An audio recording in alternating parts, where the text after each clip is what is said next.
esta bandera de más que aprender a leer palabras, ¿sí? Aprender a leer el mundo. ¿Y qué significa esto? Entender por qué yo, digamos, primero qué rol ocupo en la estructura social, ¿sí? Y quién se está beneficiando con las características que ese rol implica, ¿sí? Bueno, esta es la educación liberadora, que acá las etiquetas son medias livianitas, y de educación liberadora a educación revolucionaria no hay mucha distancia, ¿no? Acá los términos empiezan a confundirse, y vamos a encontrar inclusive, a partir de esta conferencia episcopal, crisis, rupturas dentro de la estructura formal de la Iglesia, porque muchos sacerdotes deciden abandonar los hábitos y tomar un fusil, ¿sí? Porque quieren llevar este compromiso hasta la última instancia, y se suman por ahí algún partido, algún movimiento, no partido, algún movimiento revolucionario que obviamente opera en la legalidad, ¿sí? De esos casos tenemos varios en la región.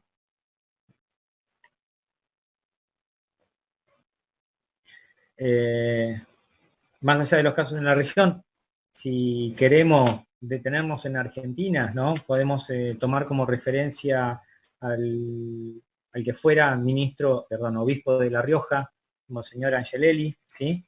Que era un claro referente de esta postura de una iglesia comprometida, ¿sí? Acompañando a los pobres, trabajando por un cambio que mejore la calidad de vida, que mejore sustancialmente las condiciones de vida de estos desangelados de la región, ¿sí?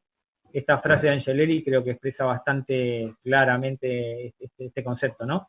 Con un oído puesto en el Evangelio, decía, y otro puesto en el pueblo, ¿sí? Como que la iglesia no se puede abstraer del contexto donde viven sus feligreses y tienen que estar comprometidas. Bueno, no sé si están al tanto, ¿no? Pero Angelelli se lo considera un mártir porque, si bien originalmente su muerte en el 76 se había caratulado originalmente como un accidente de tránsito, décadas después se comprobó que en realidad fue, se llegó de ese camino, no sé muy bien mediante qué medio se llegó a cambiar la carátula, pero se determinó que fue un asesinato, ¿sí? Que en realidad fue un accidente, digamos que fue un crimen asesinado. Que parezca un accidente. De accidente. ¿Cómo? Que parezca un accidente. Que parezca un accidente. Tal cual. Bueno, esta tradición todavía sigue estando presente en nuestro país de la mano de los curas villeros, ¿sí? Si ustedes siguen las noticias van a ver que cuando tienen un posicionamiento público como colectivo son muy críticos del sistema, ¿sí? Y inclusive, bueno, una película que fue de alto impacto, obviamente, digamos, protagonizada por Darín, digamos, había una producción importante atrás, pero El elefante blanco retrata también la relación de estos curas comprometidos con la base y cómo entran en conflicto con la cúpula eclesiástica, ¿sí? Y los conflictos que tienen que atravesar para no renunciar a sus principios, pero también moverse dentro de las reglas del sistema, que son a veces bastante estrictas, ¿no? o limitadas.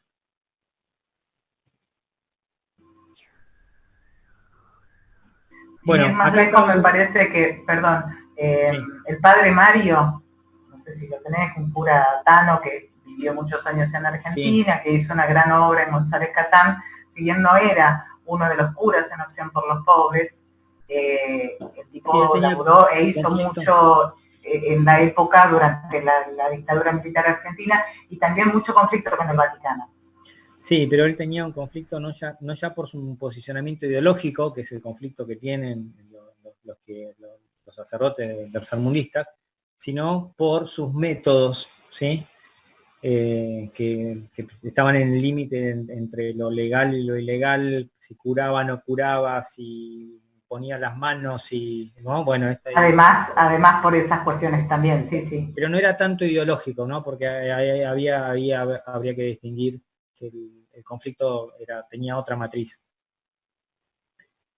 Bueno, recién no sé si alguno de ustedes en el trayecto de formación que tienen es bastante colateral, pero si no fue en lo académico, alguna vez habrán escuchado nombrar a Paulo Freire, ¿sí?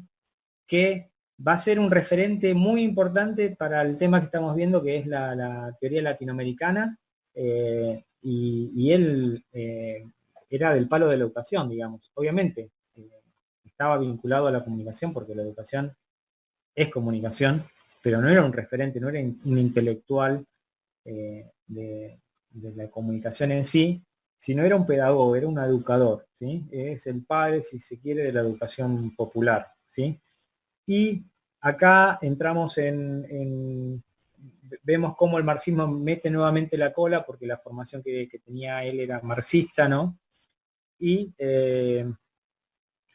va a ser protagonista de un momento bastante convulsionado en la política de Brasil, porque en 1962 el gobierno de Brasil, encabezado por João Goulart, digamos un presidente progresista, que en Brasil, por ejemplo, lo llama a Freire para implantar un plan nacional de educación, ¿sí?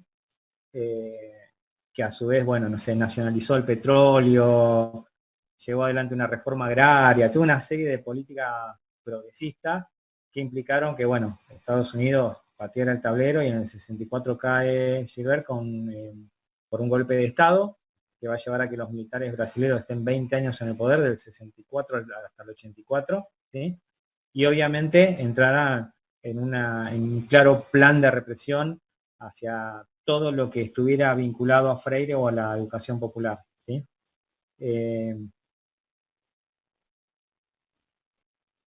Acá hay datos filiatorios que muchos no aportan. Esto es lo que les mencionaba del plan educativo apoyado por el gobierno de izquierda. Algunas líneas sobre la producción de Freire para entender, porque esto está muy relacionado también en la óptica que muchos referentes de la escuela latinoamericana que se dedican a la educomunicación, ¿sí? Este es un neologismo que nace acá en la región, la educomunicación, esta idea de educar para la comunicación, ¿sí? Muchos de los referentes de esta corriente, ¿sí? Recalan en Freire como la fuente de la sabiduría, ¿no? Digamos, todo está acá, todo está en Freire. Bueno, leo textuales algunas líneas para ilustrar de qué estamos hablando. El saber leer y escribir solamente tiene sentido si ese saber se traduce en una mejor lectura del mundo, una mejor lectura del contexto del hombre, ¿sí? Esto lo mencioné hace un ratito, ¿no? Esta idea de educar para qué. Educar a una persona para que siga siendo un explotado en el contexto que le toca vivir, o educar a una persona para que tome conciencia, desarrolle un pensamiento crítico y se pueda permitir, ¿sí?, la idea de cambiar las reglas del juego, ¿no? Este básicamente es el desafío que plantea Freire. Como verán, creo que lo mencioné al pasar y no de manera explícita, toda esta primera etapa que yo dije de los 60 hasta entrado a los 80, ¿sí?, con este alineamiento que hay de los referentes de la escuela latinoamericana con la teoría de Frankfurt, ¿sí? Está identificado con una clara vocación transformadora, ¿sí? No quiero usar la palabra revolucionaria, pero si la uso no habría ningún problema. No estaría faltando la verdad, ¿sí? Hay una vocación política de proponer un cambio en la región, de cambiar las reglas del juego a partir del diagnóstico que se hace de una estructura totalmente injusta, ¿sí? Una injerencia imperialista por parte de los Estados Unidos, ¿sí? Bueno, distintos elementos que vamos a ir sumando, pero tengamos presente que en esta primera etapa la escuela está identificada claramente con una propuesta de transformación, de cambio, ¿sí? Social, político, económico, comunicacional, ¿sí? En todas las facetas. Sí, ¿quién me hablaba? Sí, nada, un solo comentario nomás, que sé que más tarde Paulo Freire como que revería su propia pedagogía del oprimido en otro libro, que es Pedagogía de la Esperanza, donde él mismo va comentando y como corrigiendo, entre comillas, lo que había propuesto en su momento. Pero bueno, sí, esa Pedagogía de lo Oprimido sigue siendo como el libro base y estandarte más importante. Eso, nada más. Sí, este es un rasgo que vamos a encontrar en muchos autores, con muchas obras. Por ahí, en lo que respecta a esta teoría en particular, lo más paradigmático en lo que vos apuntás es Paralela al Pato Donald, de Matelar y...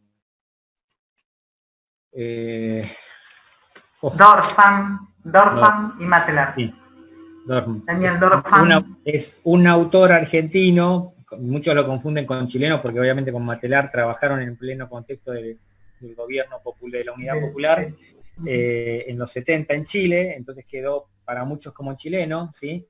Es una obra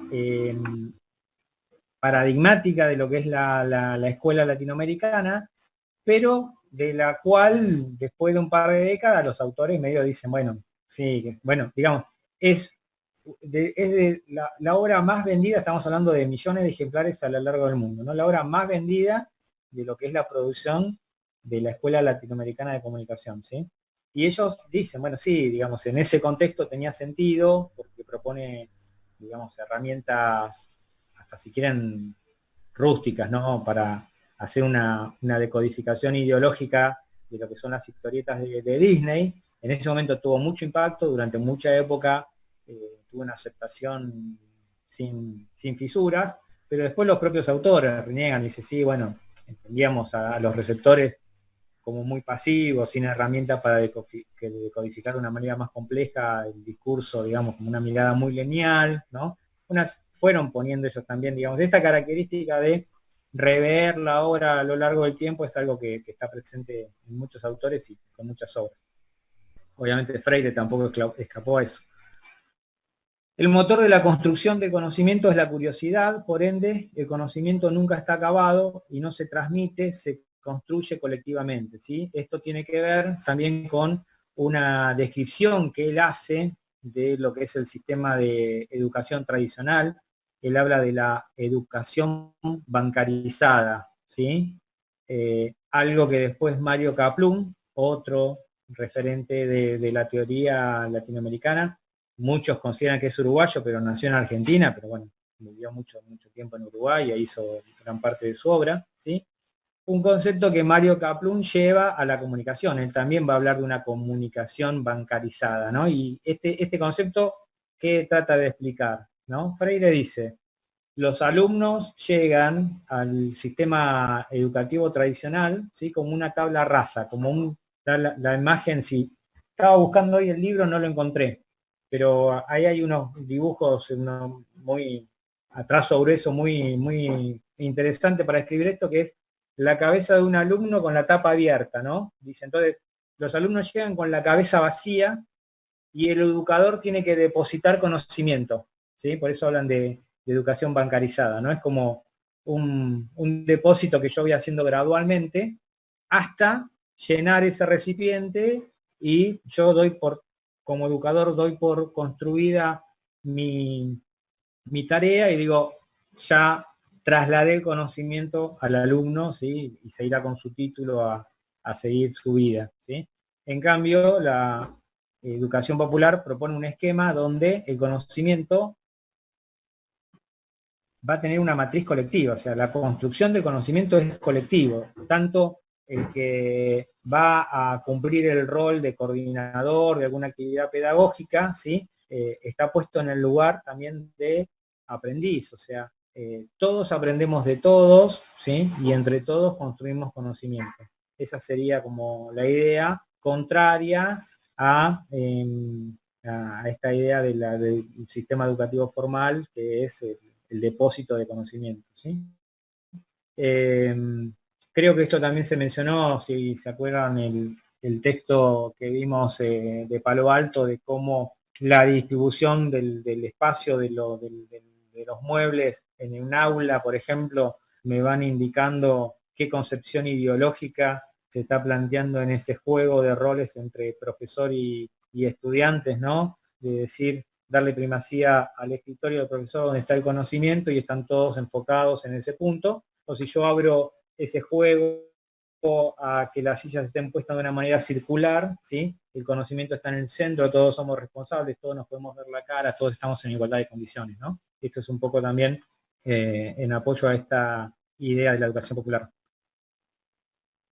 Bueno, libertad, visión de los oprimidos, esperanza, autonomía son ejes de la obra en un posicionamiento muy claro hacia el cambio y la transformación. Bueno, esto es medio redundante, pero en esta me quisiera detener, ¿sí?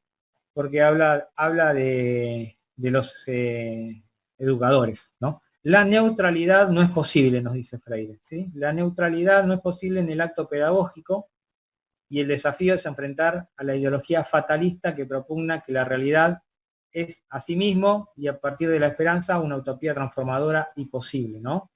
Como diciéndonos, no hay manera de no conmoverse, ¿sí? No hay manera de no posicionarse respecto al contexto donde uno se desarrolla, ¿sí? Y bueno, ese es un llamado a que desde el rol de pedagogo, de educador, ¿sí? Una suma también, levante también la bandera del cambio. Bueno, este cuadro es anecdótico. Bueno, vamos a abandonar acá, son un par de líneas sobre Freire. Bueno, acá este dato sí es importante porque tiene que ver con lo que yo les mencionaba de el rol que jugaba la Iglesia Católica como institución, ¿sí? En estas cuestiones relacionadas con comunicación popular, educación popular, ¿sí? Esto dice, el movimiento de educación popular en Brasil estuvo ligado a una importante cadena de radios educativas dependientes de la Iglesia Católica, ¿sí? Que operaban como soporte territorial del movimiento, ¿sí? ¿Y por qué esto era fundamental? Porque primero que apuntábamos a, pensando en la idea de educación para analfabetos, ¿sí? A personas que no saben leer y escribir, ¿por qué medio le iba a llegar? La primera herramienta que tenían era la presencial, ¿sí? Era llevar los educadores al territorio. Pero después, por las características demográficas de Brasil, mucha gente aislada, en una situación rural, ¿sí? El tema de la radio era fundamental para lograr este objetivo, ¿se entiende? Y la Iglesia Católica era una alianza estratégica para lograrlo. Bueno, ya nos pasamos del tiempo y no nos cortaron, ¿no? No, nos habilitó el cartel que bien. Podíamos seguir trabajando. Si están aburridos... Francisco, discúlpame, ¿cómo retomamos en caso de que se corte? En el aula tienen un link, ¿viste? En la cartelera donde están las noticias generales, arriba de todo, cuando entras al aula, sí. Hay un link que dice clase 2, das clic directamente a esa línea y te lleva. Perfecto, listo. Pero ya gracias. Si no nos cortaron ahora, no nos cortan. Bueno, les decía, ¿están aburridos? ¿Aceleramos un poco para no hacerlo tan largo? ¿O seguimos con este...? Sigamos. Seguimos así. Perdón, sí. Yo quiero comentar algo, profe, algo que no tiene tanto que ver, pero me estoy fijando justo en el link del Prezi que hay en su blog, porque justo hay algo que no pude copiar y lo quería copiar, y me dice que el link ya está caducado. Le aviso por si lo quiere volver a subir al blog, por si algunos compañeros después que no estuvieron presentes o demás lo quieren ver, porque parece que no funciona. No, ese link es para entrar a la clase nada más. No, yo estoy entrando de la forma que explicó la vez pasada a través del blog de códigos binarios, que después va a la sección de clases y demás, donde tiene subido los prezis. Bueno, vos decís en la clase, ¿en qué clase? En esta, ¿cuál es? Teorías de la comunicación, teoría de la dependencia o la escuela latinoamericana. No, pero igualmente en teoría está oculta la clase, pero bueno, lo voy a revisar ahora cuando a la noche o mañana suba la clase. Por las dudas le aviso, porque bueno, justo iba a copiar algo y ahí me di cuenta, así que mejor avisarle. Dale, no hay problema. Gracias. Por favor. Bueno, la otra gran influencia es la que tiene que ver con el campo político ideológico, ¿sí? Relacionado con las corrientes marxistas o neomarxistas, ¿sí? Básicamente el rol que los partidos comunistas cumplían en la región, en los distintos países, ¿sí? Y después algunos autores que desarrollaban teoría y que estaban relacionadas con la actualización, digamos, de la mirada marxista sobre la sociedad. Bueno, básicamente, ¿no? Este foco puesto en revertir la desigualdad social a partir de un cambio radical en la estructura del sistema productivo. Esto es, digamos, la definición en sí de lo que es una revolución, ¿no? Un cambio en la base material, que sociabilizar, digamos, los medios de producción era como el fin político-económico que movilizaba a muchos movimientos contrahegemónicos, ¿sí? Acá directamente cabe la etiqueta de contrahegemónico porque estaban disputándole palmo a palmo o dentro de sus posibilidades como podían, ¿sí? La hegemonía a los partidos políticos tradicionales o a gobiernos autoritarios, donde obviamente esa confrontación hacía mucho más riesgosa y mucho más difícil, ¿sí? La disputa tanto material como simbólica, porque, bueno, conocemos los antecedentes de la represión que hubo en la región, ¿no? Y la cantidad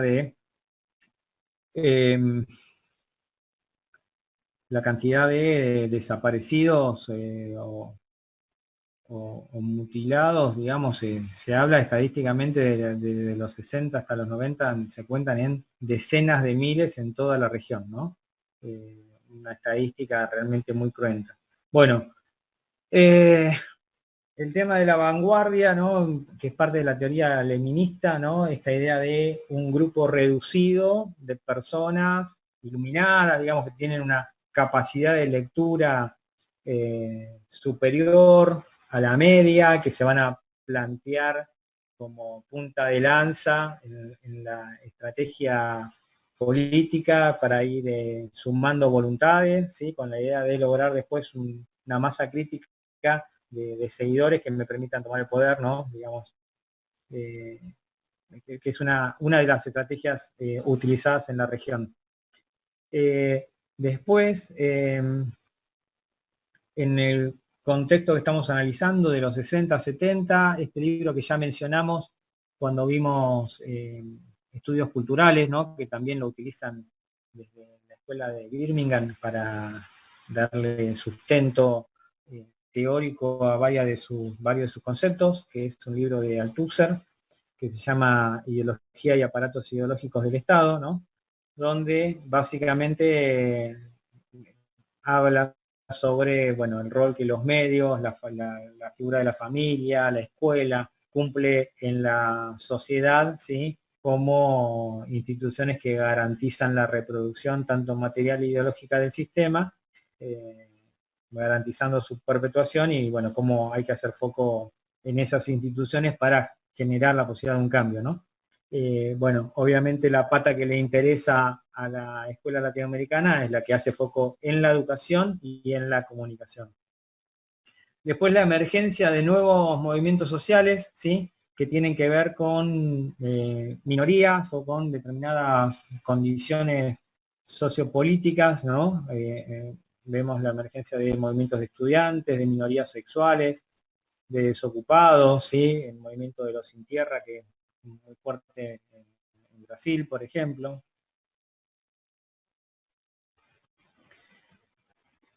Bueno, si les sirve de consuelo, ya vamos llegando al final. Otro de los conceptos que desarrollan desde la corriente latinoamericana tiene que ver con un término, una denominación que se acuña acá en la región, que habla sobre el imperialismo cultural, ¿no? Es otra de las grandes ideas que ellos trabajan y que imponen dentro del campo de la comunicación a nivel internacional.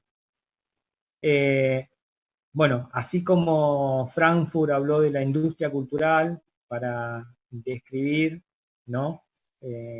Cómo económico, lo mercantil gana terreno sobre la cultura y transforma la lógica de la producción artística, acá encontramos una vinculación entre el concepto clásico de imperialismo, ¿sí?, que tiene que ver con la capacidad que una nación, un país, ¿sí?, a partir de su estructura política, social, económica, militar, ¿sí?, puede avanzar sobre otras regiones o sobre otros países para imponerse, ¿sí? A partir de este concepto, de esta definición básica, ellos van a hacer foco en que ya no sería necesaria el uso de la fuerza, ¿sí?, porque el capitalismo estaba en un punto de desarrollo, de evolución, donde era más, hasta económico si se quiere, ¿sí?, practicar una nueva fase del imperialismo que es el cultural, ¿sí?, que va a retroalimentar a los otros, al político, al económico, ¿sí?, siempre teniendo como objetivo esta idea de evitar el uso de la fuerza, ¿sí? Entonces dicen, el imperialismo se explicita en varios terrenos, ¿sí? El económico, por ejemplo. Esta idea que yo les decía de que el Fondo Monetario Internacional tenga presencia en todos los países de la región y tenga injerencia en cómo cada país maneja su economía. Ustedes me dirán, bueno, pero el Fondo Monetario es un organismo multilateral, hay presencia de 180 países. El que pone la plata y el que toma las decisiones es Estados Unidos. Digamos, no hay mucho misterio. Después, el político.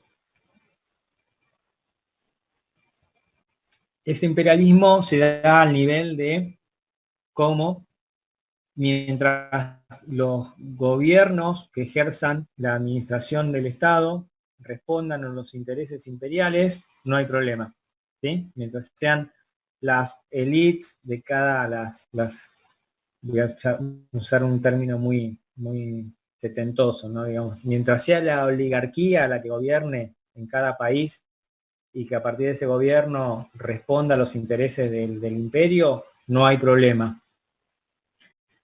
Ahí estaría funcionando el colonialismo, perdón, el imperialismo político. Ahora, cuando se rompe esa lógica, ¿sí?, no queda otro recurso que el uso del poder, de la fuerza, ¿sí?, ya sea mediante una invasión directa o mediante un golpe de Estado, ¿sí?, donde obviamente el movimiento, digamos, las Fuerzas Armadas que van a protagonizar ese golpe de Estado responde a los intereses del imperio, ¿sí? Esa es la lógica. Una lógica que está quedando un poco de modé, si me permiten usar el término, porque vemos en la región en la última década o 2 décadas como ahora la tendencia es hacia el golpe blando, o sea, sin llegar a promover la toma del poder por parte de los militares, ¿sí?, hubo muchos movimientos en la región donde se logró desbancar del poder a una fuerza política o a un personaje político que había llegado al poder por el voto, o se logró aislar, ¿sí?, mediante distintas metodologías a referentes políticos que serían contrarios a los intereses que están en pugna, ¿no? Bueno, entonces, esta idea del imperialismo cultural es la que ellos,